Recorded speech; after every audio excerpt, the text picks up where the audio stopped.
late. Can never do anything on time. We just run on Mormon Standard Time.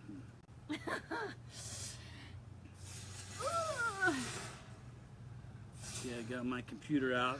Welcome to the backyard. We decided to do something a little different today and share the nice weather / scenery of your backyard since it stays light until like... What's up there at the top? It looks like lights. It's the light coming through your pine trees. No, oh, okay. Yeah, so you get the barbecue behind us and then our pine trees and things like that. We have a waterfall, but you probably can't hear it. It's back over there with the pine trees. But it stays light here in Utah until about 9:30, so we figured, hey, let's change it up a little bit today and go outside and let people be a part of it with us outside. I hope they can hear us okay. A little more noise out here than inside. Well, you might hear a little bit of barking, but hopefully it won't be too noisy. If it is, we can scooch in a little closer and see how. Okay, so I got a couple things from previous ones. Oh, a few updates for us? Yeah, I was good this time. Ooh. I didn't even have to remind you. No, I thought I was looking at it today at work. So you might have noticed that last Sunday we had some trouble. About half of the people that came to the site didn't get to do anything. And we found that we had a hardware problem in a router that we bought from somebody else, and it had a problem. Okay. So it's taken us about a day or so. We've disabled enough features on it so it'll work okay, and the company who we bought it from is working on a fix. So sorry about that, but you know, when you have software and you have hardware, then something's going to break. You know, it's like your car malfunctions happen. Yeah. Barbara says, "Good to see you again. Nice to see you. I guess we don't you. really get to see you, yeah, but that's right. You didn't see you last time. It was Jarrett last couple times. Yeah, they didn't get to see me last time. It was Jarrett last time. He's actually on his way to the airport to pick up your nephew. Yeah, my nephew's coming back from a little intern he had in New York, I guess. Yep, he did an internship in New York for a month and a half. Yeah. Okay, so one question I had was, how do you give feedback to add new stuff? How do you give, where do you put in that you want new things added to the standards catalog? Okay. So the standards, the way you do that is exactly what I said. You go to FamilySearch.org/research/places, and in there has a button that says Provide Feedback. And you click on that button and just tell them that you would like to have this particular place added. They say they get that lots of times. The people are leaving those kind of messages in the feedback. Just go there and then they'll take a look at it and they'll work on adding it into the next version of the database update. And that's for them to put places? Yeah, places like it's missing this place in this country or this place in this part of the world. Okay. I'll add it to the Okay, then the other question that was asked was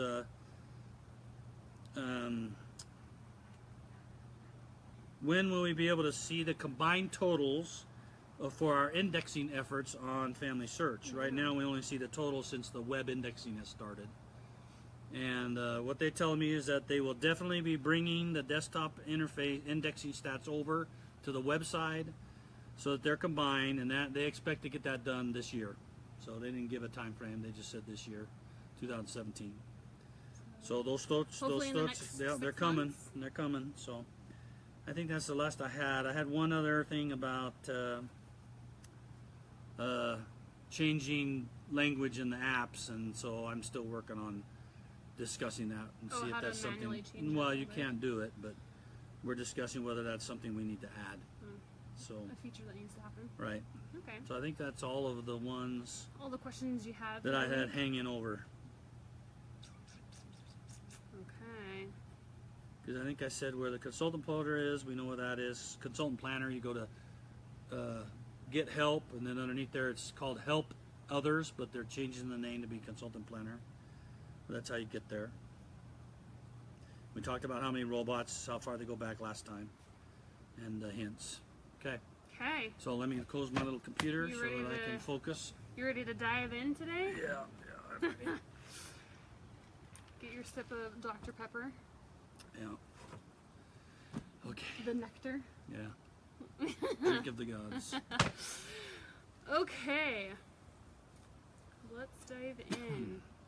We have a couple of questions. We do have A few. just a few.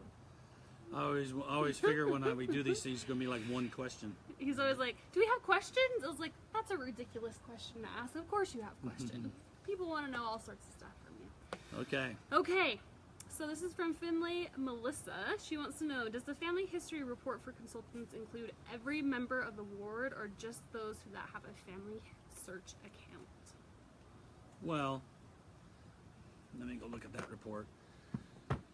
It includes everybody in the ward, everybody whose membership record is in that ward. So when it says something like 32% of the ward has 4 generations in their thing, they're talking about all members in the ward. So they're not only talking about people who have a family history account. They know how many people are in the ward. They know how many people have accounts in FamilySearch. They know, and then we provide them information that says how many people are how many people in that ward have 4 generations or whatever. Okay. So it includes everybody in the ward.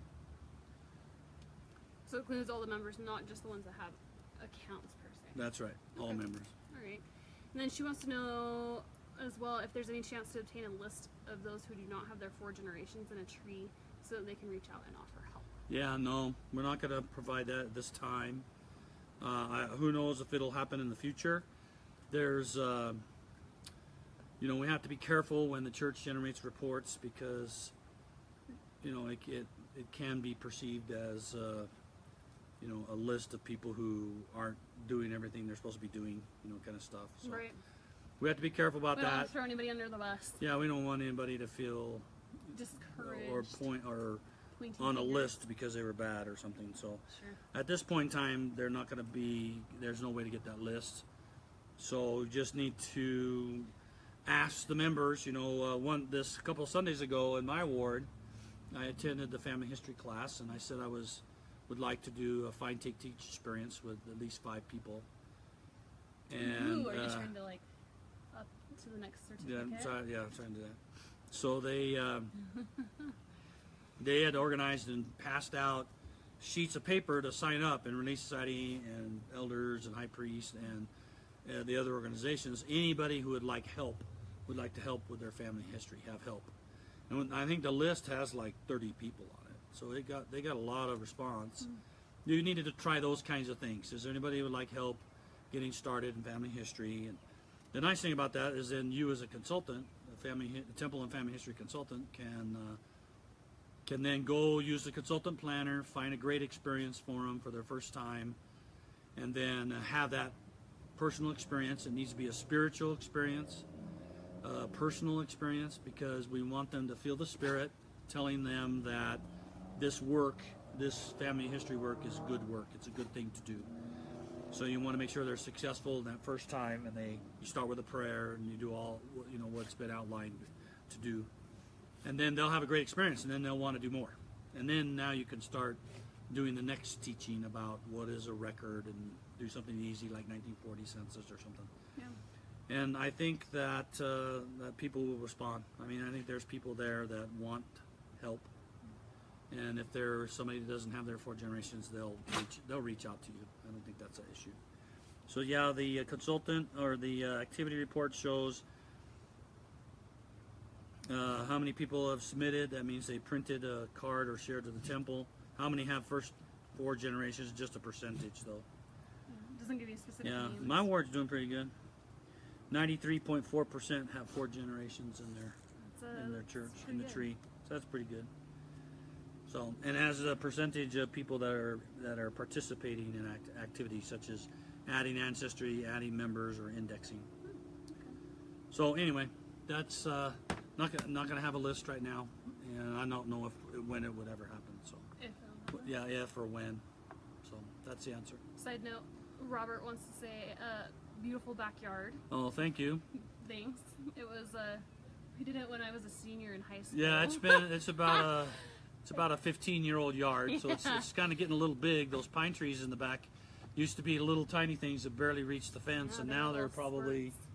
They're like, I bet you they're 40 foot tall, 35, 30 40. or 40 feet tall. Yeah, and that tree right there is kind of not as much leaves because down at the bottom, got too many, like all the other trees. We got too many other trees around it. We kind of Yeah. wanted to make sure we had comfortable shade, and so we kind of planted a lot of trees. So Yeah.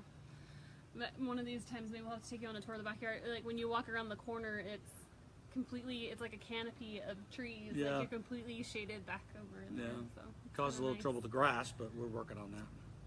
Gets too much shade. If you have a swamp in the backyard, it's fine, Yeah, right? right. Like just a little bit of water. Yeah, It's just a little bit. no swamp. It's just the grass doesn't get enough sun. That's true. All right. Angie would like to know, what is the appropriate way to submit a female for temple work when you are unable to discover her maiden name, but you do know her married name? So, like, for example, submit as Anne, as Mrs. Ann Johnson, where Johnson is her married name, or do you submit Mrs. James Johnson when you know her husband's full name? So is it better to submit her first name with her married last name, or her husband's full name? Well, as a no. Mrs.? If you know her full name. She's if saying you- she doesn't know her maiden name. No, but she knows her first name. She knows her first name and her married Right. last So what's her first name? name. So it's Anne. Anne, and then her last name is Johnson. And her married last name is Johnson. Your handwriting. That's beautiful. Okay. So what you would submit that as is Mrs. Ann Johnson. You don't know her maiden name, so you can use her married last name. But if you have the first name, you make sure and use that first name for her, for those ordinances. So if all you have is Ann, then you put in Mrs. Ann Johnson. Okay, that's how you would send it in. And just make sure you just fill in the Ann and you fill in the Mrs. and the Ann and the Johnson, and then click reserve or share with the temple, reserve and then share with the temple, and it'll pull out the Mrs. Ann Johnson for it. So hopefully, maybe someone else can help you fill in like maiden name. Well, you don't have to have the maiden name in order to submit a spouse to the temple. Right, that's right. Okay. All right. The missus just walked out. Yeah. I'm trying to convince her to come over. She says no. You can sit over there. Enjoy the weather. She says she doesn't look very good, camera worthy today. Yeah, that's how it is. The face, the women's face, they just fall off and stuff. Guys, the face sticks, but the women's seems to always. Or maybe I it's, lost my face, or got to fix my face, like your nose is dripping and your eyes is drooping or something. they're dripping. Wow. Over the side, nose is hanging, and the Or maybe eyes girls going just care more, and guys are like, I gotta zit right here, whatever. And You girls are like, honestly have to say that I don't look camera presentable today. I think you look beautiful. Okay, proceed. That was Next your, question. That was your cue. Uh-huh. Only if we get so many votes to have my face on the screen will I Oh, come that's out. not a thing to say. Now they'll Well, just do now it they're just anyway. gonna start voting. Okay, Bosch wants to know, have you considered the feature of a user profile where people could indicate the languages they understand and other users can write to them? I think that it would make first contacts easier. Oh. So okay. maybe something like, That's I a- speak that's a good idea. Spanish. That's Come a good talk to idea. me." We've thought about asking people what languages they understand, but for a different reason, interestingly enough, but I think it would work for this one too. We often have people who have ancestry, they go back in their tree and they get to a country that they don't speak the language. Like what you said, they could be Latinos, Latinas, and when they do their ancestry, they're fine in the United States until they have to cross over to Spain or to Mexico or someplace, and then they're lost because they don't read the language. Right. Same for Italian and French and Scottish and Anywhere in the German, world, all right? these things, which all of us come from. Usually, most of us have ancestors when you go back far enough that were at some other country. So what we thought about is having people put in their profile, these are the languages I speak. Maybe these are the places I'm willing to help people with. So it's a good idea. We like it. We've thought about it and talked about it for some time. We haven't implemented anything yet, but that subject has actually come up in the last month again, because we're just finding more and more people, especially in places where they've done a lot of genealogy, that they're having to go back far enough that they're starting to get into languages that they don't understand. And it's hard to read the language, hard to learn the language, especially the older records. And so I think that's an excellent idea, and it would be nice to know how many people if they're out there would be interested, would be willing to help somebody else if they spoke a different language. Is that something that people would be interested in doing? And having people contact them through messaging or emails or whatever, to internal messaging or emails to say, hey, I need some help on such and such. So I think that would be good to ask and see if we get a lot of, people are really willing to do that. Okay. I will put out a poll this week about it Yeah. in the group and see what you guys think.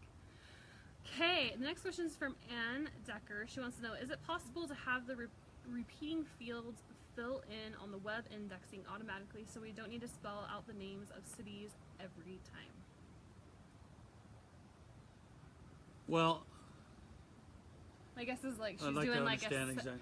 my guess, she didn't give us any information, but I would guess like she's doing a census card or something and they're in the same city. Well, and they're going door to usually, door. and that's why I'm a little confused, because when I was doing a batch the other day on the web, I noticed that when you start, if you're going to the same field like a place or a name or something, and you start typing, it sort of looks up what's been typed before. So if it was the last name's Lance, and there's another Lance or something, it wants to fill in what Is you that start a to type. setting maybe that's in your browser? No, I don't think it's a setting in the browser. I didn't do any special setting to do that. Okay. So I just started typing.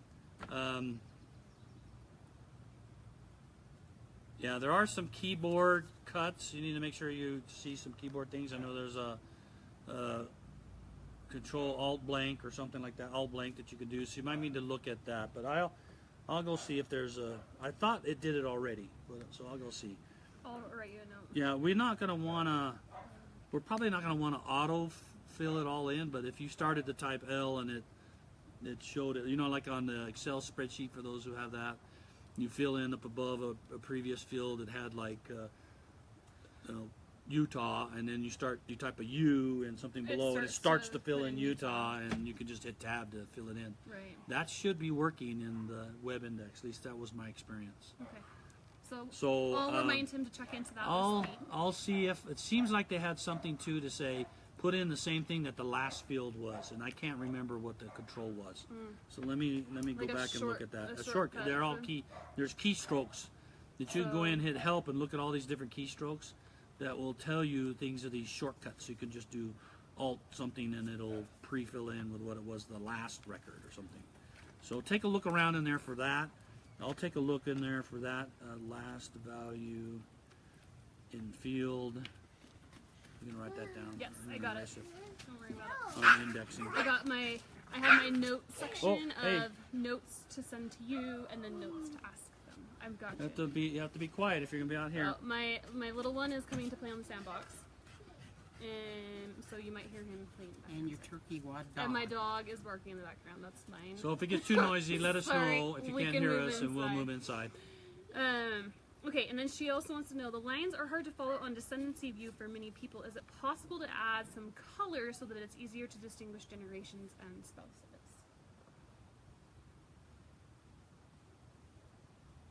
That would be a user interface thing.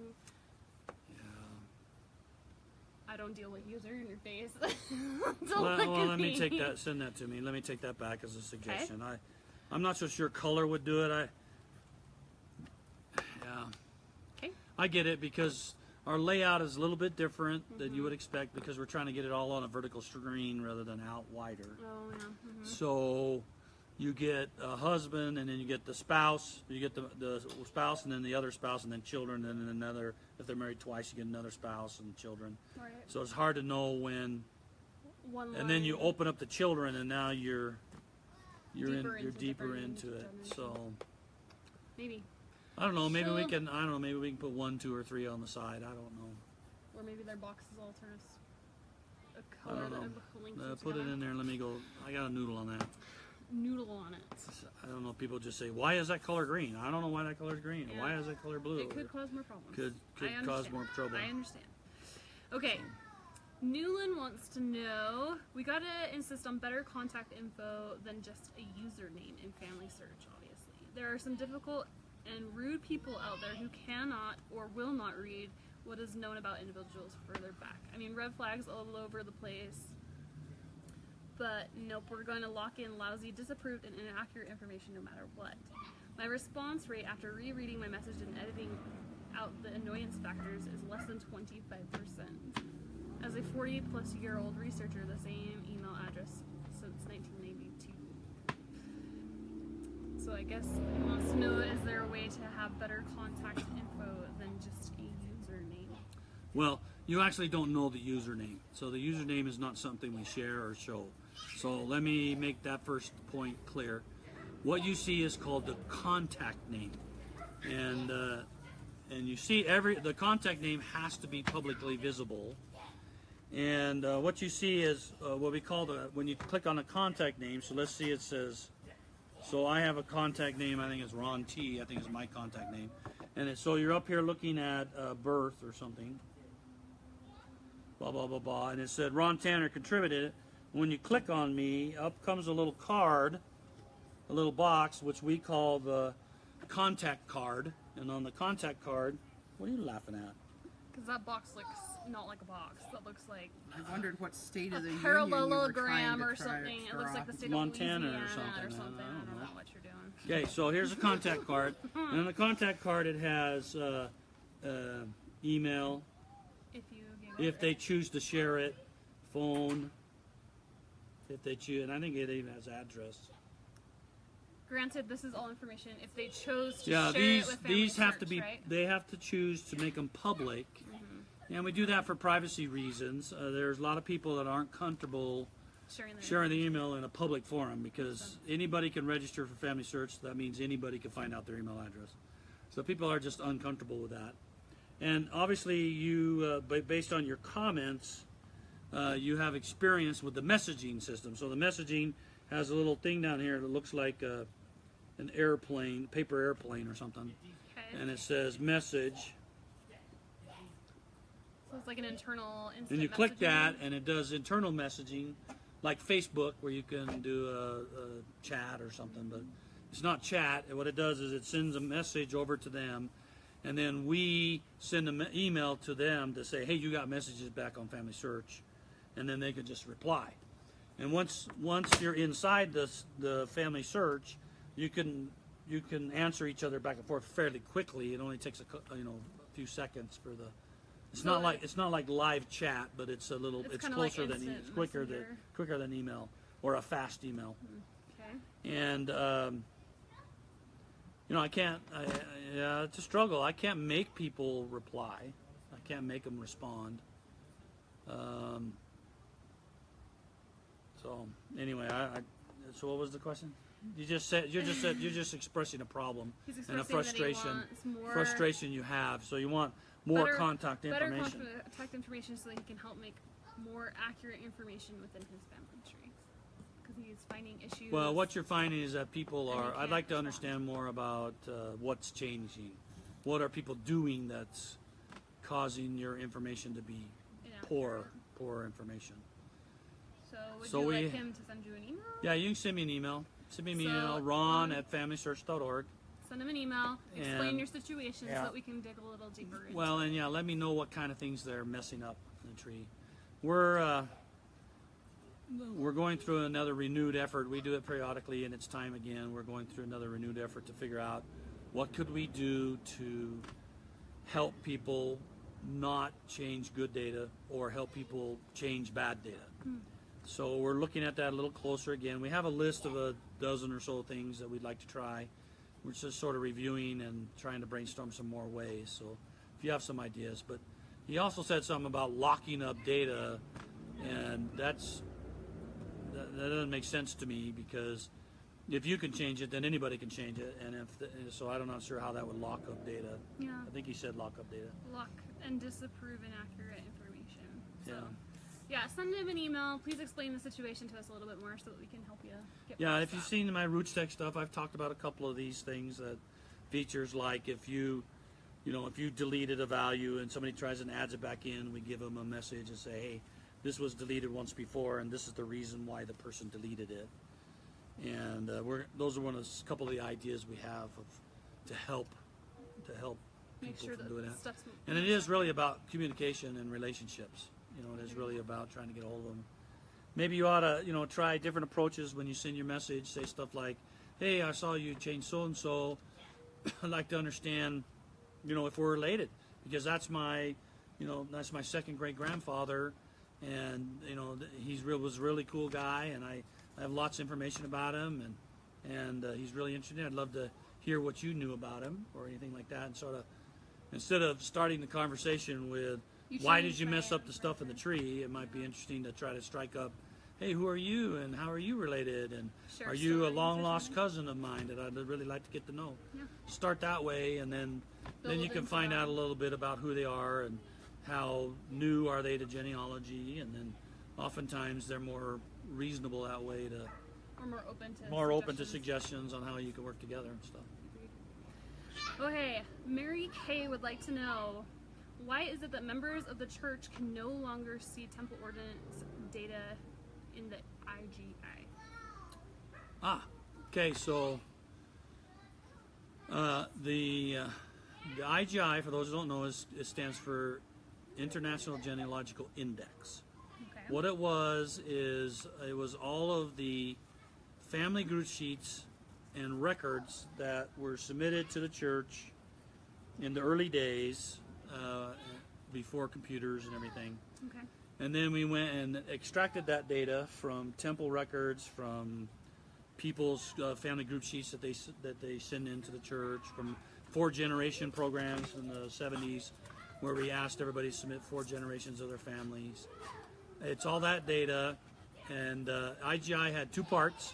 They had the IGI that was for the public, and then the IGI for the members.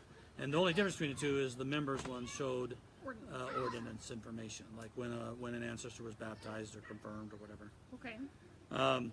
When we moved to the internet, we felt like that wasn't necessary any longer, because all of those, the IGI is there in the records. So if you want to go to an IGI and look at what's in IGI, which includes all of the hundreds of discs that we put out. They used to come out in CDs. Oh, geez.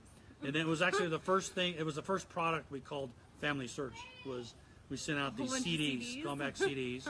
We'd send them family history centers, Wow. and people would pop in their CDs, and we kept making CDs clear up to, like, I don't know, 1995 or something like that. I can't remember the exact year. Goodness.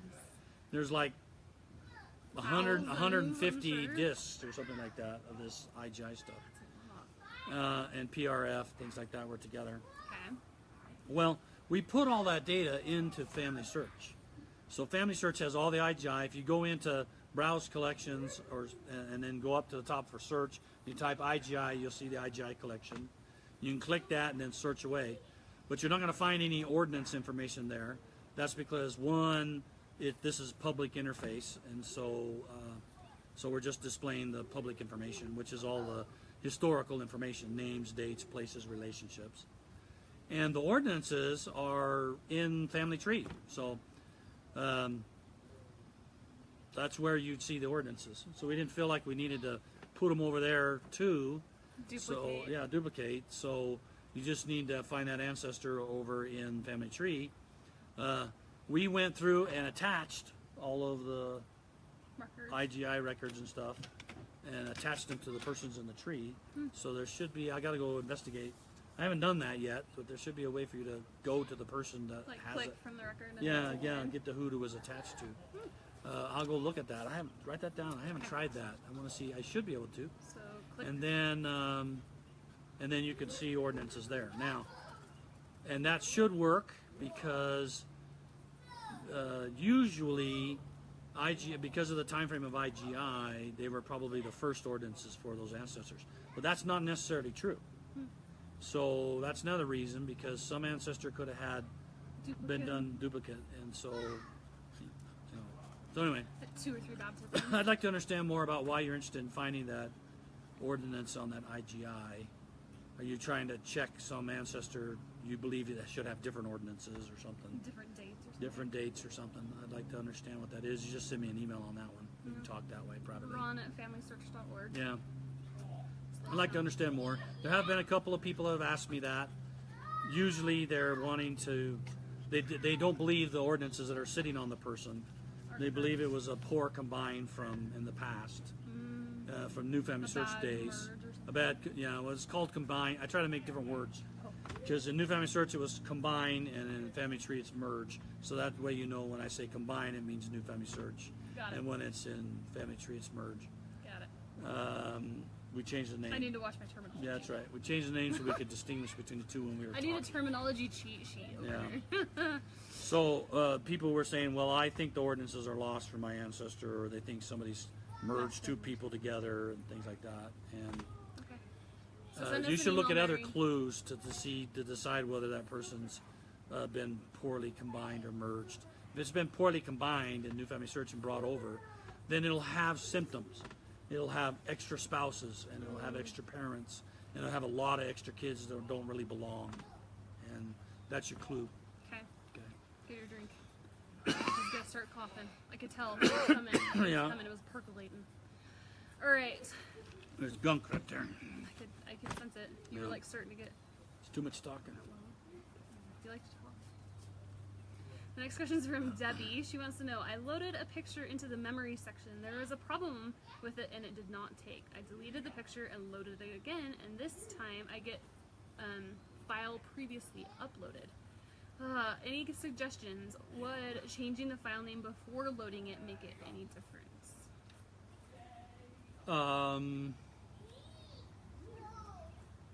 I haven't tried that, but I don't think so, because I think we look at not just the file name, but I believe we actually look at the actual image and see if it's there's encoding methods where you can take an image and it does an analysis on it. It comes out with a numerical value, big huge numerical value, and if you run that on another picture, you get the same numerical value. You know it's exactly the same picture. What I'd like to understand is why did it fail? So I need you to tell me why it failed. Or what the error Or what the error was, because it should have uploaded. It probably, yeah. If you would send me an email, I need to know your which photo you uploaded into your memory section. yeah, is and having who the you are, issue. and who you are. Other than Debbie. Yeah, your account or your contact name or something like that. So we can I'd like to check go it. look at it and investigate to see why that would be the case. If it was an upload error, meaning your browser couldn't get it up all the way or something, or if it was too big, you have a limit on the size of your memory. Did it fail because it was too big? Or if it went up and then it got restricted because it didn't pass the filters. the filters. We have different kinds of filters, including restrictions on certain kind of pictures and things that we'll allow. No pictures of violence, things like that. If it failed that way. So I'd like to understand better. It sounds like what you said is that it failed uploading. I just want to make sure I understand exactly, is it that or was it something else?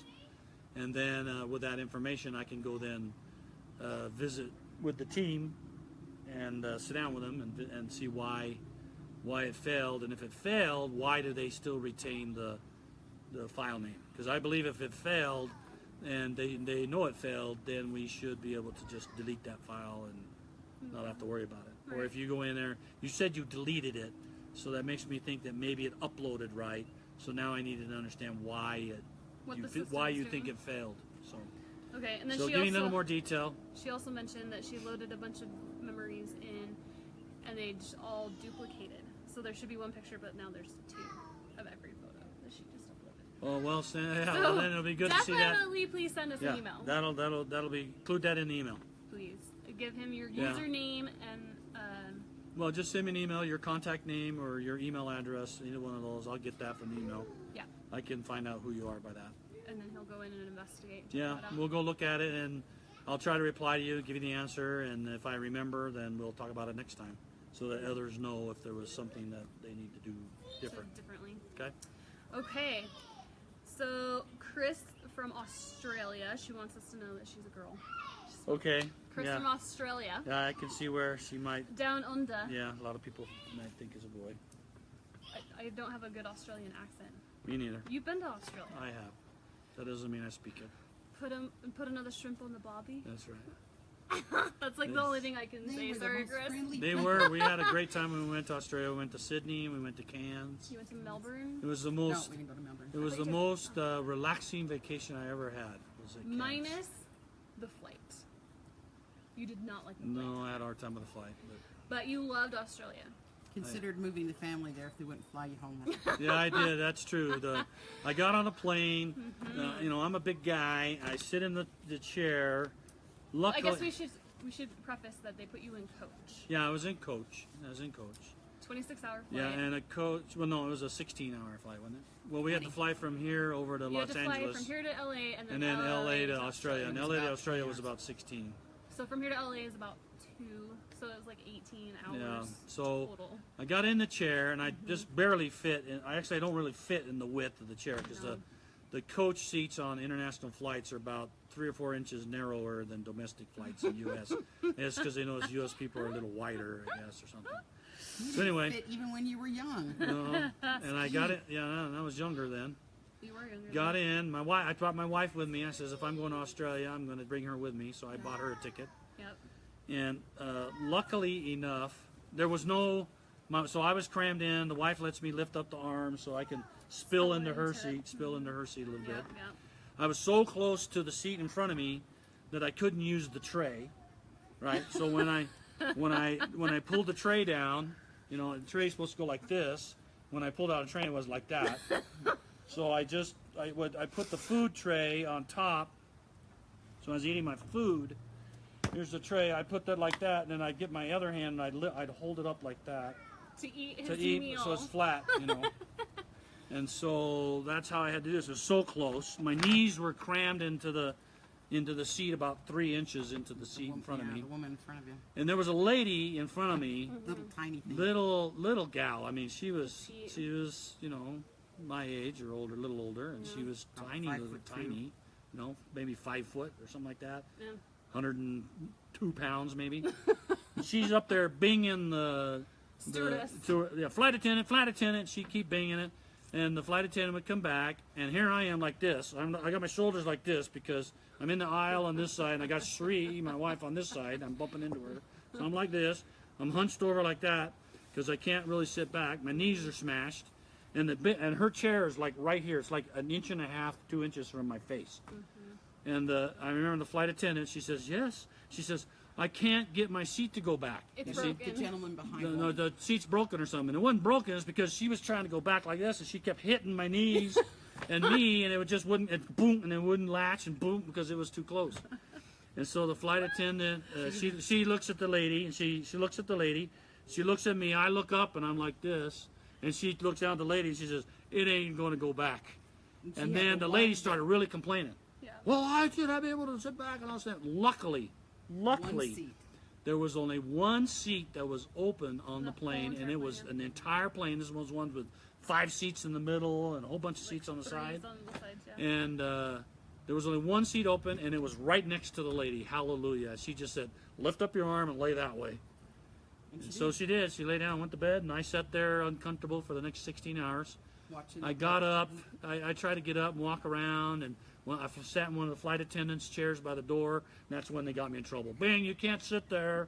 and by the way, you shouldn't be walking around during the flight. And so they made me go sit in the chair. And then you got off the plane. We landed in Australia. I got off the plane. By this time I had it. I walked right over to the Delta counter, called my boss on the phone, and I said, "You have 2 choices. You can, 1, pay to move my entire family to Australia because I'll be living in Australia from now on, or 2, upgrade me to business class, And my wife to business. And my wife to business. No, he didn't do that. Just me. Update my ticket to business class so I can fly come home. back. And the boss says, "Well, of course we'll upgrade you so you can come back." I said, "Okay, great." So now I was already standing in line at Delta counter, and I said I wanted change mine to upgrade to business class. So he paid for mine, and I paid for my wife to upgrade, and then we flew back, and it was a much different experience. It was much better. Still a little narrow, but I had plenty of leg room, and I could lean back. The person in front of me could lay back, The and meal was much improved. the meal was a whole big different experience than what coach was. So anyway, that's too much time on that. So Australia, Chris. Chris from Australia. Love Australia. She wants to know. I see on FamilySearch that some of my lines go back to medieval ancestors, and in some cases there are many, many obvious duplicates. Is there a medieval scholar or such who is working on these, merging and checking them, or will they be automatically merged at some point? The details in a lot of cases are exactly the same. Do you want me to merge the ones I find? What do I use as my reasoning, as the only reason I have is they are exactly the same?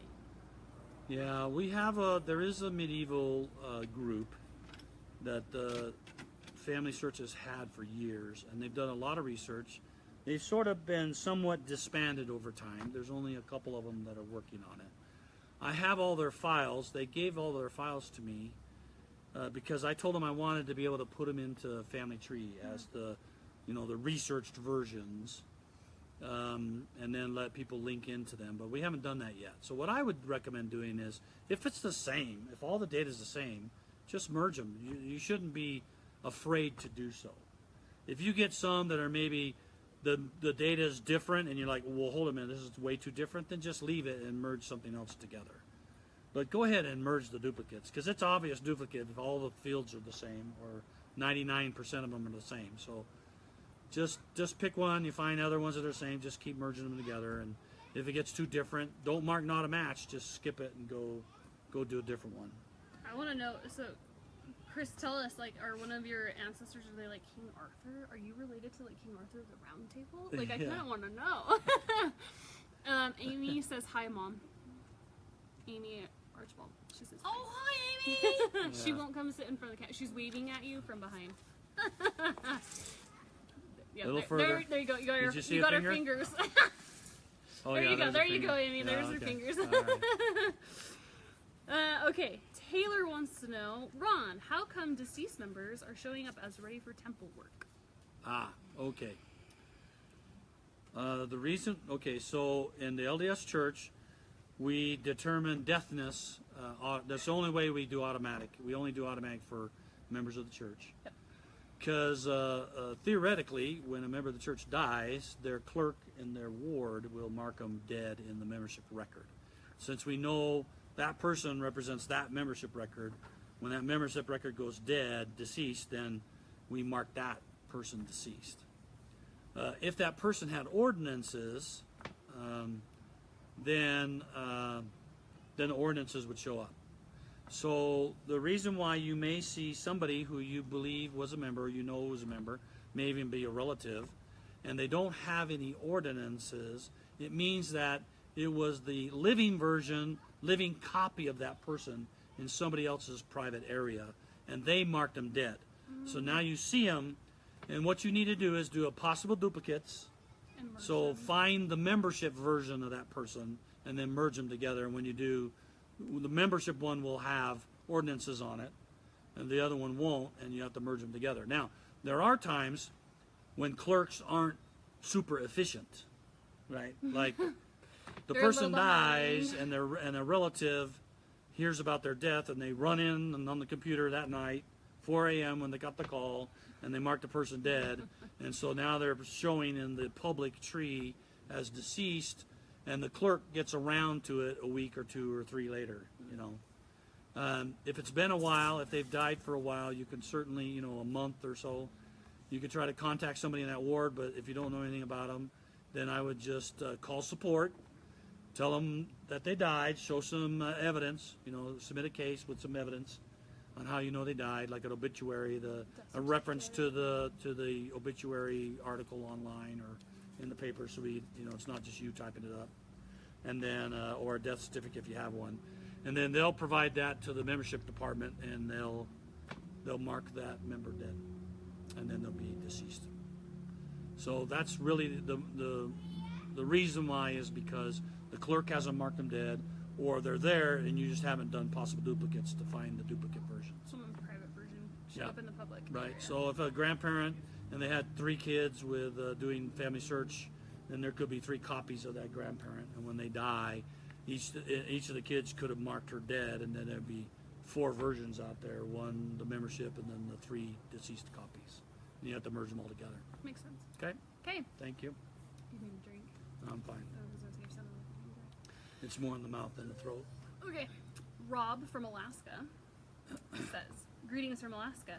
Hey. I have a feature request and I didn't know where to send it, so I figured you could send it on. Yeah. When I go to the person page, I just need to pause right there. Rob, you talk to the right person because he decides all the features of Family Tree. Yeah. Good choice. When I go to the person page for someone on my family tree, there is a link that says View My Relationship. When you click that link, it brings a pop-up box that takes you back to the common relative and shows you how you're related to that person. But what would be nice is if there was something in that window that also told me how that person and I were related. For example, great uncle, third cousin twice removed, etc. I'm not good at calculating or even understanding the removed relationships at all. This would be very helpful. Maybe that could even be on the person page at the top somewhere near the person's name. He says I guess this is what Ancestry does. Similarly, a way to pick any two relatives from my tree and tell me their relationship would be nice. I seem to recall that it was in the old path, and I think it was called Relationship Calculator. Yeah, well, first off, let me explain what's different between View My Relationship in Family Tree and Path, for instance. Okay. Or Ancestry, for that matter.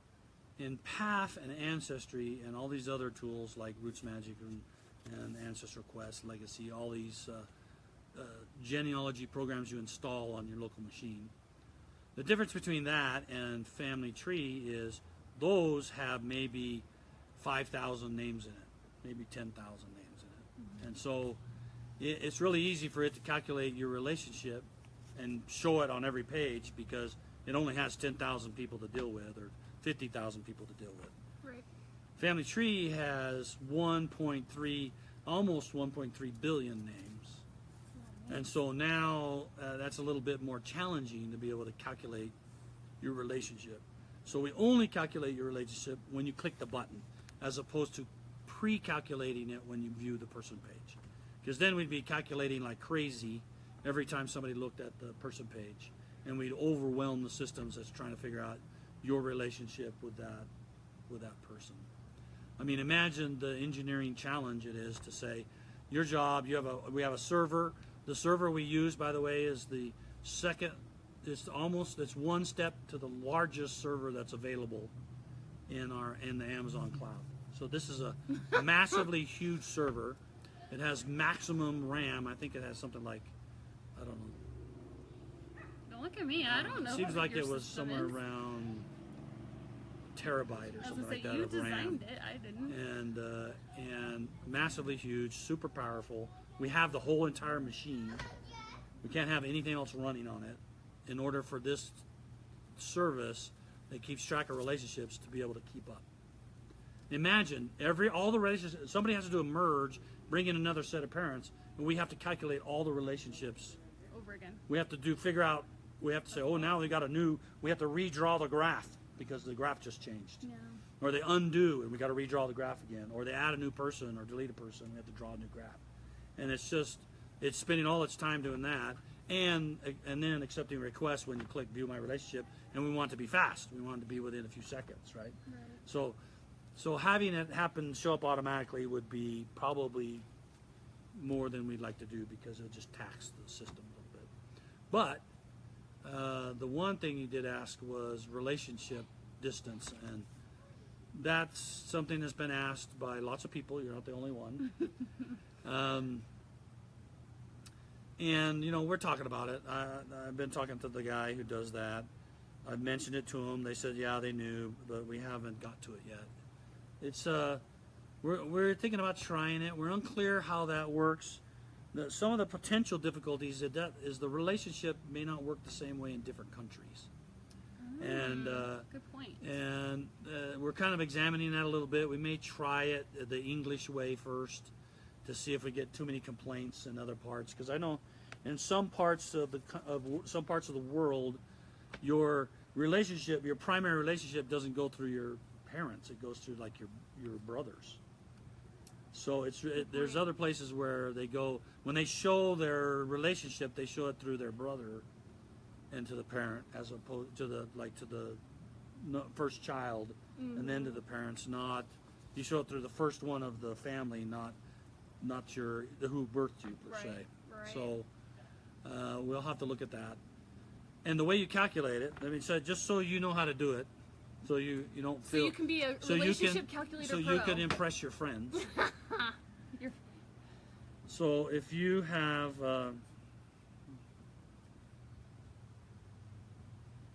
And those out there who really know how to do this, you can correct me because I've only figured this out a little while ago. So it's not. I might be saying something wrong here. Don't look at me because I don't know how to do this. My favorite is when we go to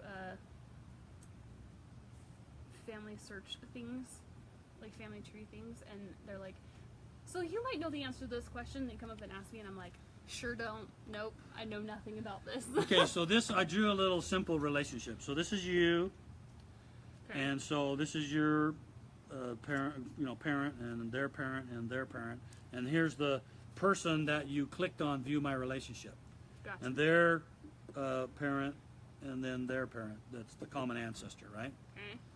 So to count it, you go. So this level. So this is. So you just look at it. You say, okay, the first round is first cousins. So that's first cousins. This line. This is second cousins. So first cousins, second cousins, and then there's nothing over here, right? There's nothing there. So then you say it's my. So F is my second cousin once removed. Because there's nothing here. Because you're at this level, right? Got it. And they're at this level. So you say F is my second cousin once removed. You get that? If I was E. If you were E. So let's just do this again. Let's say there is no F and you're at D. Okay. So that would be first cousin 2 times removed. Okay. Do you get that? Yeah? And then if it's like this, here's F and here's G. If it's like this, the same level, then it's your third cousin. 1, 2, 3. So that's my third cousin.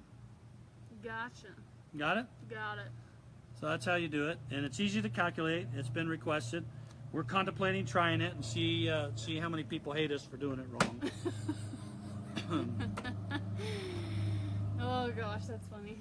They're calculating it for you. Amy and Robert are doing it all. Am I doing it wrong? No, it looks like you're doing it right. Ooh. I think you got it right. Woo. Woo! You passed the test. Miracles. What Small- time are we at? A small one. We still have 6 minutes. 6 more minutes. We got another question? We have one more question. All right. Chris, who was on here, she asked a question while we were going. I did not miss you, Chris. I just added you to the bottom of our list. So she said she listened to your talk on Saturday. I'm assuming last week's. She Yeah. said, when do you think groups will be available to share names with family members or board members? Oh, okay. So what she's talking about, I was at the UTAG, Utah Technology and Genealogy Group, I think is what it's abbreviated for. I have UTAG. no idea. He gave a talk on I Saturday. gave a keynote and a class at this conference that they had up the road. Her group. the road. It was It's up the a little- road. It's a little further than up the road. It was up the but road. Yeah. And I talked about, and then we had a question answer thing, and there was a question, and I talked about. Yeah, I'm trying. I've usually been talking about this in smaller audiences, but we're going to give it to you straight out here. You can do it. I'm massaging the brain. We've been talking about how. I got 6 minutes, so I got time to burn. You got time. Okay, Good time. so let me tell you the whole spiel. Give us the spiel. So I believe that people. We're talking about members and ordinances right now. So you share a name with the temple. I'm just going to say it. I'm going to assume the answer. I'm going to ask you, do you feel like you share a name to the temple and it takes forever to get done? Most people would say, yep. Then I'll ask, okay, so you wander around your tree looking for names you can take to the temple that need to have their work done, and you find some, you get excited, and you go in there and look at it, and it's already been reserved by somebody else and shared with the temple. It's been shared with the temple for years, and you're willing to take it. Has anybody run into those things? Most people say, yeah. And then And then you wander around and you just can't seem to find anything in your lines, except for those that you've already shared with the temple, that are just feels like they're sitting there. They're getting done, but there's a long line. And then, or the ones that have already been sent to the temple and you'd like to take right now. So, and then what else happens is, so you wander around the tree, you finally found a place, you get a line that's like green country, right? It's like a new line, and you find some ordinances, and you go nuts, right? You freak out because you were thinking about the 70s in the States when nobody could get gas, and there was a scarcity, and you had to run from service station to service station to get gas for your car to fill up. Okay. Or you went out on Black Friday to go buy this gift that everybody on the planet wants, and you got to get it for your grandkid or your kid. It was Hatchimals this Christmas. Was it Hatchimals? I remember doing it for Tickle Me Elmo, and there was another one I can't remember what it was for Matson. Some electronic device. Something. And we'd sit there, you sit there all night long, and they open the doors at 2 in the morning or something, and you tell yourself, there'll be plenty, I'm not going to panic. But as soon as the doors open, you're like, ah, and you start running through the door and jamming people and being an animal, knocking things around to try to make sure you get there before they're gone. Okay. Well, I think that people do that when they think about ordinances. They wander around and they see a fresh group and they go, ah, and they start grabbing them as fast as they can grab them and stick them on their reservation list. Okay. Well, you really can't do that many ordinances in a time. Yeah, there's people that have hundreds of thousands of ordinances on their reservation list. There's no way they could get them done in their lifetime. I've done some analysis, and my analysis shows that on average, if you have 100 representative set of ordinances, it's going to take you about, if you go every week, it's going to take you about a year and a half to get done. If you go once a month, it's going to take you 6 years and 2 months. To do 100? To do 100. To do 100 names, and does that include 100 ordinances. Not even 100 names. That's 'Cause 100 you could have ordinances. 5 or 6 ordinances per name. Gotcha. Okay. So just 100 ordinances will take Period. you 6 months, years. 6 years if you go once a month. That's a long So there's time. no reason to have more than, much more than that anyway. So, and our general authorities have asked us to only reserve the number of stuff that we can take to the temple. So the idea is, how can we have a better experience so that more people can find more names? And one of the ways we could do that is introducing what we call, we're proposing, and we have approval. We'll be working on it over the next while, but it's unlikely to be this year. I don't have a date for it. We're still working on the analysis. But we're thinking of having a family reservation list. So you can say, this set of people are my family. And you can share an ordinance to the family reservation list. And then anybody that you've identified as part of that family can go to that list and just print a card off that list, right? And do that work. And that way you can share your stuff better. It's not, you don't have to do a send and have them send it back or anything like that. You just have a family list. And then also we want to have a ward list and a stake list. So if you choose, you don't have any of your own, or people will say, we really have a great need in the ward to take care of, get some stuff done, then you can go into the system and say, show me the ward list. And the ward list will be essentially, you share it with the temple, and then we'll show you all the shared to the temple ones that were from your ward. And then you'll be able to take those, put them on your list, and take them to the temple. That'd be nice. And we're even talking about being able to, as you're wandering around the tree and you find something and it's already shared to the temple, that we'd let you put it on your list and take it to the temple, even though it's already shared to the temple. So take it off so it doesn't sit on the list. Well, it stays on the temple list, but it's now temporarily on your list. And but if you do that, when a person shares with a temple and it gets pulled, they expect it to get done in a reasonable time. So I suspect we'll have to have some kind of limits, 6 months or something, where you could take it and put it on your list, and if you don't get it done in 6 months, we'll go send it back to the temple list and put it back in its original position so it doesn't lose its order, its order. Makes sense. So let me know if that you think is exciting, is something we should do. I think it's great. We have a desire to help families work together to do living and dead, and to discover their family and discover their ancestors, and because it changes us. You know, knowing about your ancestors helps you make better decisions in this life, how you're going to be. And it doesn't matter whether it's good or whether it's bad experiences or bad examples. You can emulate whatever. If you see good examples, you say, I'm going to be like him. Or I see bad examples, and well, I'm not going to be like that person. And those help us make good decisions. And, you know, we have one in the Tanner family. We have John Tanner.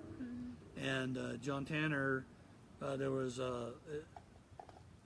some claims that Iona Jackson, the daughter of Brigham Young, said that whenever claimed that what Brigham Young said to her, you know, whenever I have a really tough problem to get done, I go find a tanner because they always get it done.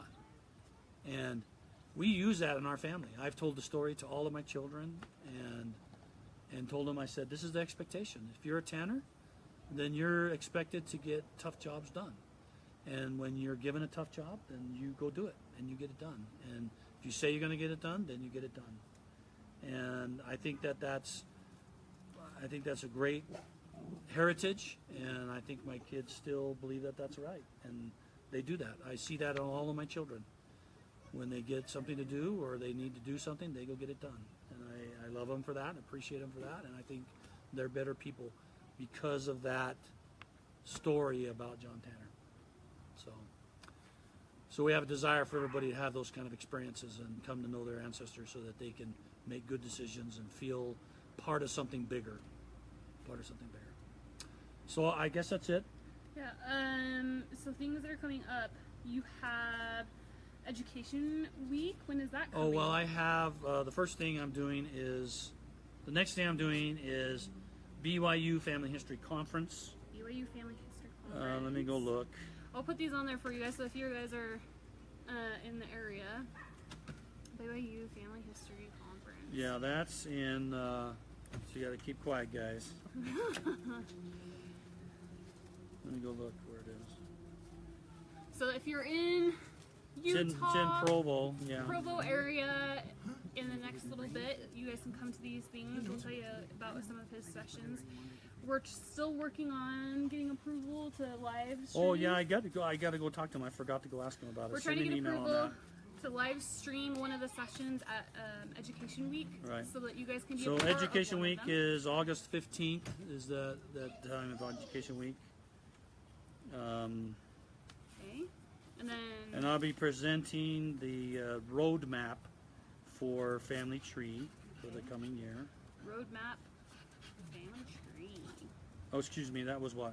Did I give you Education Week? You I'm gave sorry. me Education Week. I'm sorry. The first one I'm doing before that is. A Family History Conference. I was looking at your calendar. I'm sorry, I was in the wrong year. I was in 2016. 2017 on July the 26th is the BYU Family History Conference. Okay. And I'll be doing a roadmap for Family Tree Futures. That's where the roadmap is. And then on August the 21st is the beginning of Education Week. Okay. There are 4 sessions in that. I'll be doing 3 of the 4 sessions. We're going to talk about things like, let's see if I can bring up what I said I would talk about. Well, I'm sure you're doing. I'm doing Future one about Family Tree. Yeah, you do that almost every education. Well, I'm week. going to do one on putting families in family history. Okay. How you can do that. I'm trying to pull up my little list here of things I'm doing. You almost do like a. And I'll be doing a tackling tough problems in Family Tree is the 3rd day, I think.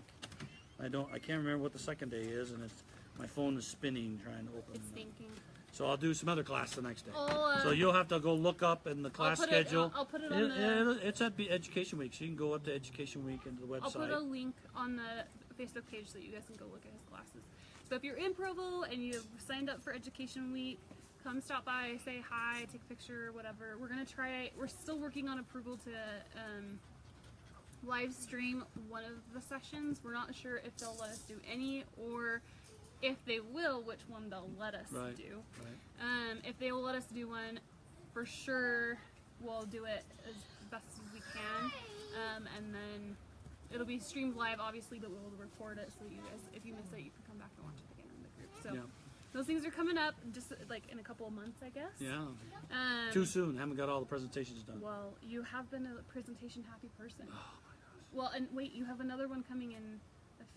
When are you going to Denver? Oh, that's in October. Oh, October. So if you live in Colorado, Yeah. he will be in Denver doing another. We're going to presentation Lakewood, in Colorado, in October the 21st. And I'm doing a Riverton seminar in September the 16th. So that's Riverton, Utah Yeah. as well. So if you're in Utah. The Riverton again. Family History Center area. So I'll put some So of busy, these, busy. when they start to come up. I'll put them on July, the Facebook page. August, So, September, October, and November. What do you have in November? November, I'm doing a private Is that one the up in Jewish? Salt Lake. There's a group that travels every year to Salt Lake, a Salt Lake tour group from California, that comes and spends a week at the Family History Center. Is that the Jewish? No, one? and I don't think so. And they've asked me to come and visit with them during one of their dinner banquets and give a Cool. little presentation. We probably won't be able to live stream that one because Nope. it's private. Nope. But if you're in town for any of the other ones, come say hi. Come stop by. You can actually see my mom because she'll be there and she'll probably let you say hello. She'll have her. She'll have her. She'll have her face on. She'll have her face on. I have a face on. It's just been kind of melted today. So, yeah, we will set up the schedule for next month for July, and we'll put the events in the Facebook group for you guys so that you know when we're coming on. I think what we're going to try to do is every other week during the summer, because he has all these crazy presentations and he's trying to prep slides, it's a little bit harder to do them every week. So stay tuned. We'll let you guys know when it's coming. Anything else you want to tell them Yeah. today or this week? I was going to see. Oh, we're doing a class on first class on Education Week is putting families into family history. Okay. Second one is the principles of Find, Take, Teach, Ooh. a personal and spiritual experience. Third class is Family Tree, the world's genealogy, conquering challenging tasks. And then the fourth class, which will be taught by Jim Green, for those who might know him, is Family Search Around the World. So he's going to talk about, discuss the unique challenges across the world and how Family Search is working to solve those issues for all people who feel the tug of family past and present. So, Very cool. And Jim's awesome. So yeah, Jim's a good presenter. if you have, if He you presented. can't He's make it to presented live, every education week with me. definitely try to go to his classes. It's worth seeing. So Okay, thank you very much. thanks for tuning You in. can see it's getting darker here. I told you. Well, I said the sunset's usually around 9:30, so we're getting about that time here Yeah. in the west. So All right, have a good night, and it's been great having you with us. We'll see you next time. See you next time. Thanks, guys. All right.